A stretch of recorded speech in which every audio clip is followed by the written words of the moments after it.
zaɓina a farkon labari na ke ce hubbina wacce a raina fa ƙauna ke ce lissafina da ke na kaso in ƙare rayuwata mai ɗakina idan kika zamto ni zan baki gata farin cikina ke ɗai ce ke yaye damuwata kar da ki damu ke riga kin zamto min madubi so ya haɗa mu asalar ki a yau na ɗauki kambi mai sa'a ne ni tun da ne na samu sarauniyar mata zubin ki daban da saura ashe tilas na kira ki yar gata soyayyar ki na ƙara ƙarfi kullum cikin zuciyata kin zan ɓangare na daban lallai cikin rayuwata ni na zama mai sa'a tunda na samu mai da'a soyayyar ki ta yi min kamun da ba na ficewa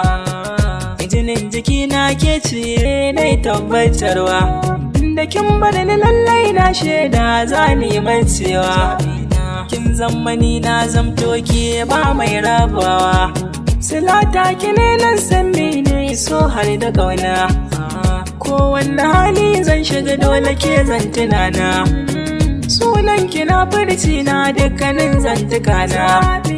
komai na yau kallo surar ki ce a idona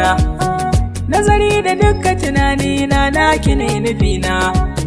san banda tamkata ki silar ki na gane kaina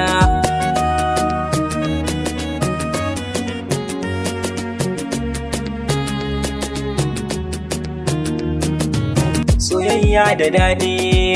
in ka dace mai ƙaunarka ni na yi dace da zaɓi na kuma san barka akan ki ban tsoro ko da za mun horo domin ki zana jure dukkanin wuya muna tare kukan ki zana share farin cikin ki zan yi saurare ke ce kaɗai nake ƙauna san ba kamar ki zaɓina na tabbata kina sona dan baki furta aibina na baki dukkan ruhina ki yanda kike so da ni san ki ya zama gani a gare ni kina ji da ni bani bari ni ma ai miki rai kyakkyawar zuciya babu kamar ki nace duka wannan karni ake ce zabina ake nake kwana nake tashi soyayyar ki ta yi shiga raina tamkar harsashi zabina ke ce in har ba ke rayuwata za ta yi ƙare